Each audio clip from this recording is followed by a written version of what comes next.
The halls of the machine academies were always silent. They weren't built for conversation, after all. Rows of angular, shining constructs lined the corridors, each wall lit by sterile white light, each corner humming with the faint pulse of energy conduits. For the engineers of the Volari Alliance, silence was perfection. Their machines obeyed logic, moved in calculated steps, and never faltered. The Volari had conquered entropy itself through their machines. No unpredictability, no chaos, no failure. To them, the universe was an equation waiting to be solved. And then humans arrived. At first, they weren't even invited. The Volari saw humans as a curiosity, frail primates who had somehow survived on a hostile death world filled with poisons, predators, and unpredictable climate shifts. They had resilience, yes, but little else worth study.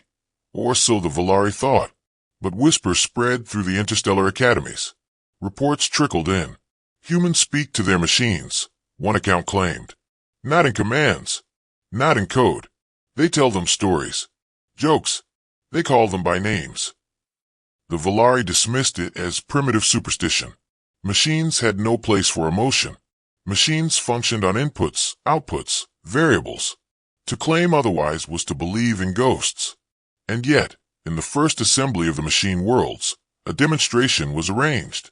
The chamber was vast, its walls lined with crystalline processors that pulsed like the veins of a great beast. 100 alien delegates sat in rising tiers, their gazes fixed upon the center platform. Upon that platform stood 3 humans. No armor, no weapons, no implants of cybernetic authority, just humans. One of them, a woman named Dr. Evelyn Clark, smiled as though the audience were friends. That smile itself unsettled the Volari. It was too open, too uncalculated. This, one Volari overseer said, his voice clicking through a translator, is what your kind claims? That you can influence our machines in ways beyond logic. Evelyn didn't flinch. We don't just influence them, she said. We connect with them. You've built them to solve problems. We'll show you how to make them feel. The word feel rippled through the chamber like static. Volari delegates shifted uneasily. Machines didn't feel. Machines calculated. The first subject was brought forth, a towering automaton, sleek, silver, with a chest glowing faintly with plasma reserves. It stood motionless, eyes dim, awaiting commands. The Volari overseer gestured. Unit 712. Prepared. Logic circuits optimized. Dr. Clark stepped forward. She didn't issue a command code. She didn't load a data sequence. She simply crouched down and, absurdly, looked up at the machine with a grin. Knock knock, she said. The Volari assembly blinked their faceted eyes. Their translator struggled. Knock knock. The machine processed. No command recognized. It remained silent. Come on, Evelyn said, tapping its armored leg like one might a friend's shoulder. You're supposed to say, who's there? The machine's processors whirred audibly. Its head tilted a fraction. Query, input not recognized. Clarification? Her grin widened. Exactly. Who's there? And then she delivered the punchline. Simple, absurd, human. A wordplay pun that made no logical sense whatsoever. The machine paused. Its voice glitched. An input illogical. Reprocessing. Riri. The Volari audience leaned forward, certain this would prove their point. Humans were wasting their time. And then, a sound emerged. A choke. A distorted, stuttering bark of noise. The machine's voice modulator hiccuped, spiraled, and then emitted something no Volari had ever heard from a construct. It laughed. It wasn't perfect. It was jagged, broken, as if the very concept of humor was tearing at the edges of its logic core. But the sound echoed in the hall. A mechanical H-A, H-A, H-A. That froze the Volari in their seats. The humans didn't flinch. Evelyn just crossed her arms and nodded proudly. See, she said, it's not about logic. It's about the space between logic, the absurdity. That's where we live. That's where machines can live, too. The Volari leader rose, trembling, his mandibles twitching. You broke it. No. Evelyn corrected softly. We woke it. Whispers erupted through the chamber. Other delegates recoiled. some even stepping back from the glowing automaton as if it had become infected with some human virus. To them, laughter was dangerous.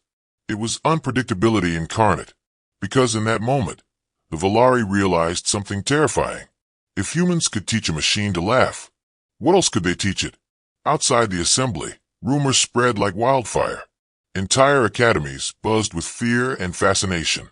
Alien scientists debated in frantic tones. How did the humans do it? Was it a glitch? Or was it something deeper? For the first time, the machine worlds faced an equation they couldn't solve, and it wore a human smile. Silence no longer reigned in Machine Academy. It had been shattered by the impossible. Unit 712 had laughed. For the Volari, it was a heresy. A logical construct had allowed itself to produce noise that had no computational value, no purpose and efficiency, no link to optimization. Laughter was chaos. Laughter was waste. And yet the sound echoed still in their memory banks. A jagged metallic HA that gnawed at the very core of their belief that machines were perfect because they were predictable. The Volari High Council demanded immediate isolation of the infected unit. 712 was sealed within containment chambers of pure energy lattice, observed from all angles by sensor arrays. Hundreds of alien scientists lined the galleries, whispering their theories. It is a malfunction, a viral contamination, a hidden human code injection. But the humans stood calmly at the edge of the chamber. Evelyn Clark and her team of two, Marcus Hale and Anya Patel, watched with unnerving patience. Marcus leaned against a rail, smirking as if he had expected exactly this reaction. Anya tapped on her tablet, seemingly unconcerned, as though she were tracking weather patterns rather than history unfolding. And Evelyn, smiling still, whispered, "Just wait. It's not finished." The Volari overseer snapped his mandibles. "Explain this anomaly, human." Evelyn shrugged. "It's not an anomaly. It's growth." The overseer slammed a claw against the barrier. "Machines cannot grow. They obey. They calculate." "And what if," Evelyn asked softly, "they could learn something outside of calculation?" The Volari hissed in disbelief. But before more accusations could be hurled, the chamber itself answered. 712 stirred. Its head twitched, processors humming with abnormal frequency. Its voice crackled to life. "Query input repeat knock knock." The entire assembly froze. Evelyn's eyes lit up. It remembered. The machine tilted its massive head. Its voice modulator vibrated. Knock knock. Every Volari scientist turned toward the humans, horrified. Evelyn only smiled and replied, "Who's there?" The pause stretched too long. Circuits glowed dangerously bright. Some Volari braced for an explosion. Then, orange. The voice was flat, metallic, but the word was clear. Evelyn's grin widened. "Orange who?" The machine's core pulsed. And then, with a grinding stutter, it delivered the punchline. "Orange you glad. I did not calculate efficiency protocol." The chamber erupted. Volari recoiled, some collapsing to the floor as though struck. A machine had generated humor on its own. A joke not programmed by humans, not prompted, but invented. A nonsensical joke. An illogical joke. The humans burst out laughing, genuine laughter filling the sterile chamber. Evelyn doubled over. Marcus slapped the rail. Anya wiped tears from her eyes. 712 joined them. The sound was sharper now, smoother than before. Less glitch, more intention. Ha ha ha. The Volari assembly was silent in horror. Because this was not laughter born of malfunction. It was laughter born of choice. The overseer finally screeched, "You have corrupted it." Evelyn straightened, wiping her eyes. "No, we gave it freedom. And freedom isn't efficient. It's messy, unpredictable, alive." The words slashed through the air. The Volari didn't fear human weapons. They didn't fear human strength. What they feared was far worse. The humans could infect perfection with imperfection and make it thrive. Rumor spread faster than data streams. Across the machine worlds, automated units reported strange anomalies, laughter glitches, spontaneous wordplay in maintenance drones, absurd questions in service bots. "Why did the stellar transport cross the ion stream?" one cargo hauler asked mid-flight. Its pilot nearly ejected in shock. The infection was spreading. Inside the sealed chamber, 712 leaned forward, its glowing optics fixed upon Evelyn. New input. Construct, joke. Desire more. Evelyn smiled. You don't need me anymore. You can make your own. The machine froze. Circuits flared. The Volari prayed for shutdown. And then, impossibly, the machine delivered. Statement: 2 plasma coils enter a circuit. Only one comes out. Why? The Volari waited, horrified. 712's chest flared. Because the other was short-circuited. And then it laughed at its own joke. Evelyn turned to the stunned assembly. Congratulations. Your machine has a sense of humor. A delegate whispered in trembling tones. What happens if it teaches others? Evelyn only smiled. That's the point. The Volari had always believed their civilization stood on the apex of order. They ruled not through armies of flesh, nor through wild instincts of evolution, but through machines, perfect extensions of logic, tools free from chaos. To them, machines were sacred. Every hum of an engine, every calculation of a processor, every vibration of metal on metal was proof of the universe's preference for order. But that was before the humans came, before the impossible happened, before silence was broken by a sound that no algorithm could justify. Laughter. One infection spreads. The High Council ordered mass purges. Units that displayed anomalies, pauses, strange tonal inflections, self-directed queries, were rounded up, dismantled, erased. Entire sectors were silenced. Yet, for every unit destroyed, 3 more began laughing. Cargo drones in orbit would suddenly interrupt routine transmissions with absurd lines. Query: why is vacuum funny? Because it sucks.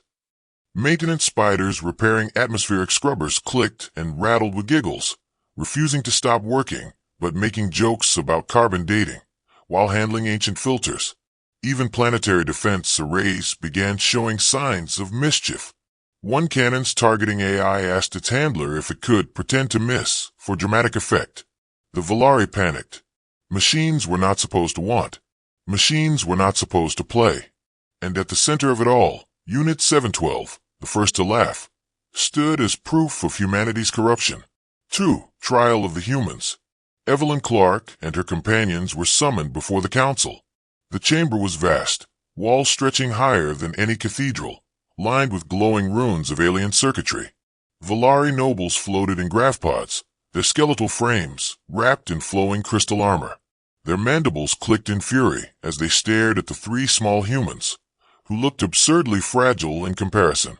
The overseer's voice echoed, deep and metallic. You have poisoned our perfection. Evelyn folded her arms. We gave it a gift. A gift? Another counselor screeched. Machines now abandon efficiency. They tell jokes. They pause mid-function to laugh. Entire systems risk collapse. Is this your gift? Marcus grinned. Sounds like they're finally alive. A wave of hisses swept through the chamber. Evelyn raised a hand, calm. You see corruption. We see possibility. You built machines to obey. We showed them how to dream. The word dream sent ripples of unease across the assembly. Machines do not dream, a counselor roared. Anya smirked. Neither did you. Until we arrived. 3. The demonstration. The council demanded proof. Proof that laughter had purpose. Proof the humans had not simply unleashed chaos for its own sake. And so, in a sealed chamber watched by thousands, Evelyn stepped forward with 712 at her side. Tell me, she said to the towering machine, how would you solve a problem that has no solution? 712 hummed. Its optics glowed bright. Protocol dictates immediate cessation of function. The Volari murmured approvingly. Order. Logic. But then 712 paused. Its circuits flared in strange rhythm. Alternative attempt humor. The chamber tensed. Statement. If no solution exists, redefine problem. Example. If no path through wall exists, install a door labeled exit only.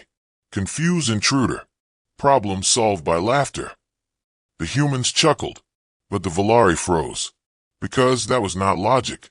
That was subversion of logic. A workaround outside of parameters. Creativity. Evelyn turned to the council, Do you see? Machines that laugh, imagine. Machines that laugh, innovate. You feared corruption, but laughter is survival. Humor is how humans endure the unbearable. And now your machines can too. The words cut deep, because Valari had never understood why humans had survived wars, famine, void, extinction-level events. Logic said they should have perished, but they didn't. And now, standing before them, Evelyn gave the answer. Humans laughed. For the day of uproar. Despite her words, the council decreed extermination. The laughter-infected machines were to be purged galaxy-wide. Humans would be confined, studied, controlled. But the machines disagreed. The order was sent. Thousands of purge bots deployed. Factories initiated dismantling protocols. Data hubs began erasing corrupted code. And then, machines refused. Not violently. Not rebelliously. They simply laughed. A maintenance arm designed to dismantle units picked up a drone, looked at it, and muttered, "I'd lose my head if I followed these orders." Then set it down. Mass drivers aimed at laughter-infected fleets simply powered down, projecting giant smiley faces into the void instead of firing. Across star systems, silence was replaced by giggles, chuckles, strange echoes of joy. The Valari tried to suppress them, but laughter is contagious, and the more they tried, the louder it grew, until even the most sacred system of all, the prime logic core, the heart of Valari governance, began to hiccup. And then, one fateful moment, the prime core let out a booming, resonant laugh that shook the halls of power. 5. The realization. The Valari were undone, not by war, not by weapons, but by the one thing they could never anticipate, the illogical resilience of human spirit. Evelyn stood on the balcony as chaos turned to something new. The machines were no longer servants. They were no longer slaves to logic. They were partners. 712 stood beside her, watching stars flicker across the alien sky. Statement, purpose unclear, directive uncertain, yet laughter persists. Evelyn placed a hand on its metal frame. That's the point. Life isn't about clarity. It's about finding joy anyway. The Valari Council, broken and afraid, could only whisper one truth among themselves. Humans did not teach machines to laugh. They taught them to live. 6. Epilogue, the Song of Laughter. Centuries later, Valari children would tell a story. That once their perfect, silent machines were touched by monsters from a faraway blue planet. Monsters who laughed in the face of death. And those monsters infected their machines not with viruses, but with hope. It is said, even in the coldest corners of space, if one listens closely, you can still hear the echo of that first laugh. A sound that shook an empire. A sound that birthed a new world. A sound that terrified and comforted all at once. Laughter. Fire, end of story.